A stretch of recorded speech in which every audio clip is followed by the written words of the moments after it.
Everybody loves a good MMORPG game, being a massive multiplayer online role-playing game, and that's a lot of words. That's why we call it MMORPG. Now think of that, but with NFTs. If you're not in the NFT space, that might sound not very good to you, but if you are, you understand how amazing this is going to be. Let me elaborate further. Think about this. You're grinding in an MMO, grinding items, beating bosses, doing raids, getting your items, and then, well, you can show it off to your friends. Yeah, I guess that's cool. But what if you could go to the bank, to the in-game bank, then you can sell those items, you can sell your labor, you can sell what you have been getting by grinding. And you sell it for BlueSalt, which is the in-game currency.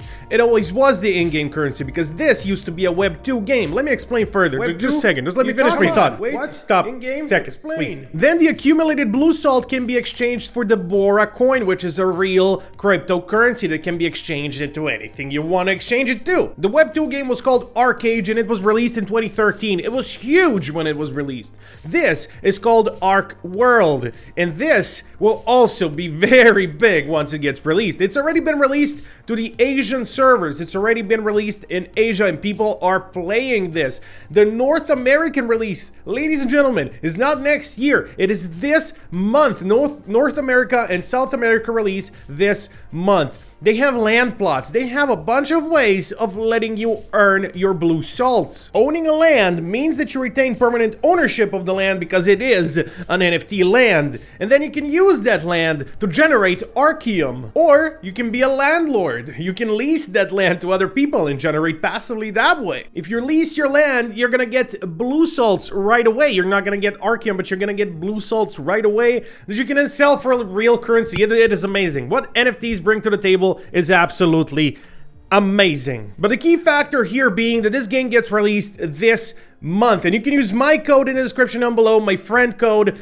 or you can invite your own friends also. You can generate your own code, and that way you can also get more free stuff. You literally get 1,000 Archeum for free if you pre-register right now. But that's not the only free thing you get. They're giving away a lot of free things inside of the game, and the most important thing with MMORPGs is the in-game economy. It always was. Even before we had coins and crypto, the in-game economy in an MMORPG is very important, and they're tackling this issue in a very good way, in my opinion. Now we're gonna talk about that. We're gonna talk about more than that. We're gonna show you the gameplay. We're gonna go over their white paper and the tokenomics. And ladies and gentlemen, I have rambled on too much. I want to say thank you, ArcheWorld, for sponsoring this video, and let's get this show on the road. So for every friend you invite to pre-register, you'll get 10 Archeum Brazers. That's gonna be used as an Archeum refining tool. A lot of the in-game things, and once this game gets released fully, which is going to be very soon, hopefully I can get in and start playing and really show you guys how to do all of this inside of the game rather than just talking about it. But this is the pre-registration phase, and you do want to jump in as early as you can, and since it is all totally free, why wouldn't you? As long as you have the free time, I definitely recommend trying out the game. If it's free and you have free time and you love MMORPGs, I really don't see why not. Now, the price of the land depends on the size you want to get. You have Mega Land, for example, right here, 100% Mega Land, 1,500 Matic. That's quite a lot, but that's Mega Land. Now, apart from Mega Land, we also have extra large, large, medium, and standard lands. That's for the whitelist mint, but they will also have a public mint. These are all the times, as you can see right here, as well as the land sizes and the amounts offered. So in order to be part of the whitelist mint, you need one fandom card. And then for the public mint, there's absolutely no limits, and you don't need anything in order to mint except, well, for the Matic in order to process the transaction. There will be links in the description if you want to read more on all of this. The Asia land is already selling on Opensea, still going for a lot, pretty expensive, but then again, it is land that is generating passive income. Now in the intro, I have briefly mentioned an in-game bank, and now whatever you do inside of that bank, there is a 10% fee.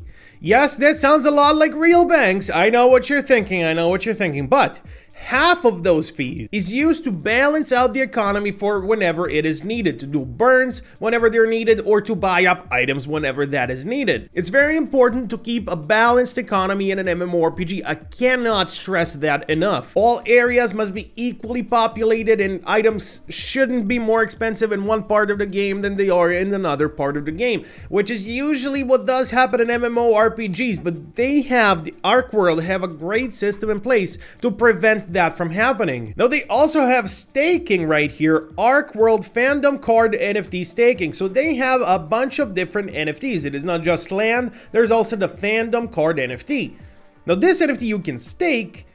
You can choose any time you want to stake it for, and for doing this, you get reward items by collecting points. You earn the points at the end of every day, at the end of every 24 hours you stake. So ArcheWorld here has their own YouTube channel where they go really in-depth into every single thing you have in the game. And so therefore, I'm not going to go too in-depth into everything, but I will mention everything just briefly. So we talked about the fandom cards, they're right here, and let's see what the lowest card in Opensea is. $164 is what you can buy a fandom card for on Opensea. That is the current price. As you can see, it's been going up in value ever since the mint. Oh my god, this looks cool. I definitely want this. I definitely want this one. I hope more games will follow this example. I hope more games will add NFTs, especially MMORPGs. It is so important for an MMORPG to have the full ownership, to have the land. You can buy land in an MMORPG. I have bought land before in an MMORPG, and I didn't get anything out of that land other than the in-game currency that you can use to buy in-game items, and that's where it ends.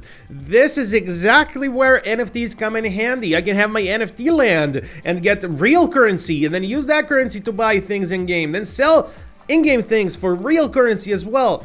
And does that make the in-game things real? Or, well, in a way it does. What does make a thing real anyway? Is it just that it has an imaginary value that we place on it? If that's what makes something real, then everything in an NFT game will be very, very freaking real. So let's take a look at their white paper. Beyond ownership of assets, game operations by the users. This sounds a lot like a DAO. Alright, I like what I'm hearing. The most ideal would be to have a DAO consisting of the governance token holders that are able to make general decisions regarding the game and even change the development studio or publisher of the game. Oh my god, that would be absolutely amazing. That level of transparency and player ownership would absolutely be amazing. So one thing I forgot to mention is that they do run on a private chain. They are using the Bora chain as the layer 1, but they are also using a private chain for their in-game transactions. So you don't need to pay a big giant gas fee every time you try to sell or buy something in game. Now, for transparency's sake, they will leave all their transactions on their website so everybody can see exactly what's going on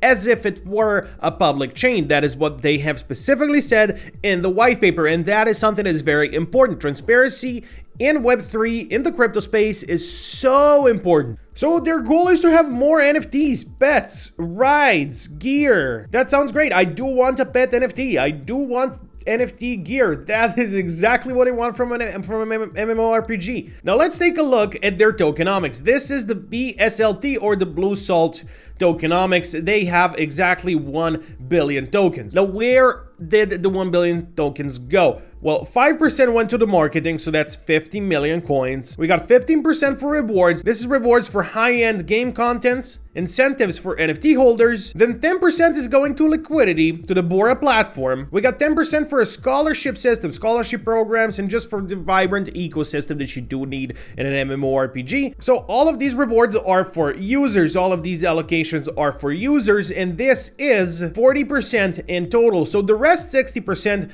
are for public and for the company. So for public, we got a treasury where 15% goes. We got the reserve where 10% go. And then we have another 35% for the company, where we have 15% for partnerships and 20% for the team. Now, the team tokens will unlock. So these will keep unlocking for 3 years after a 1-year lockup. So basically, this amount will be locked for 3 years and reserved for DAO voting rights. And basically, that is the tokenomics of BlueSalt, of the BSLT. Now, all that seems fine. I don't mind that the team is getting their fair share. I would mind it if they didn't have a lockup, but they do have a lockup period, which is very good. They do need to keep those coins in order to have voting rights once the DAO gets passed along. They don't want the community to make a decision about everything, I would guess. So other than earning the BlueSalt in the game, you'll also be able to just buy the BlueSalt off of exchanges and put it in the game through the Bora layer 1. And the Bora platform does take a 1% fee on the deposited BlueSalt amount. So that's a lot of economy talk right there. If you appreciate that sort of thing, that's what I'm here for. But let's talk a little bit also about the gameplay. We have their lore. The inhabitants of ArcheWorld are descendants of those who migrated from Aurora. Aurora was on the brink of collapse and they had no choice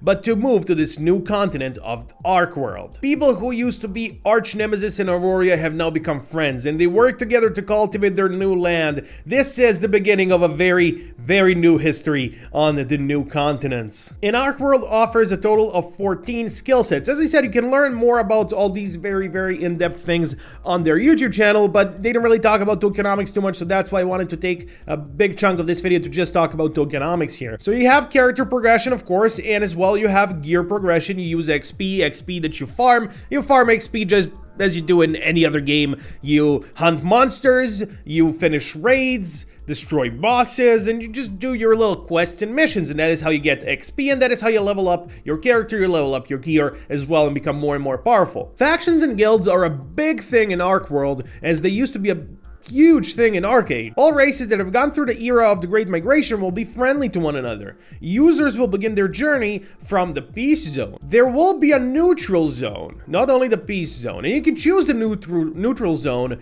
in the Bloodlust mode. This will increase the amount of XP earned. However, other users will recognize such users as hostile. Users accumulate crime points for murdering other users on friendly mode. Users with high crime points will be taken to trial when caught by guards. So basically, you don't want to be a lunatic running around killing everybody. You don't want to do that. But I can see the fun in that. That might be my first character in the game, to be honest. I'm just gonna be the evil guy just going around PvPing everybody who doesn't want to PvP. Get prosecuted for my crimes and never earn a dime to my name. I can also be the economist in the game, you know, kind of buy land plots, rent them out, just try to generate as much money as possible with the NFTs and everything. That could work as well. That's a much more mature approach. I'll actually do that one. Of course, they do have the play and earn element as you obtain resources through various content, rewards, and completions of quests. So you acquire those resources that other users just cannot supply themselves with via exchange. They can only do it via other users. And so, of course,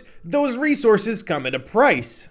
Now, economic value can be generated by fulfilling and developing this role in ArcheWorld, and then you can kind of switch that to real life earnings by exchanging BlueSalt through the DEX of ArcheWorld, the DEX being the decentralized exchange, for those of you who don't know. So all these exchanges will take place in the bank or the ArcheWorld official exchange. Now the center of the this is the center of the ecosystem, the center of the economic ecosystem. The goods traded on the exchange, including all goods that's needed for character, gear, progression, processed goods needed to craft items, basic goods and needed for production, the things you need for refining, the equipment, the Archem, the labor, the equipment XP, and the character XP. Everything will be exchanged through this. Now, the exchange will offer graphs of information such as daily and weekly average prices, as well as trade volume of the goods. Now, this is way closer to what I love to see in games. No game has this.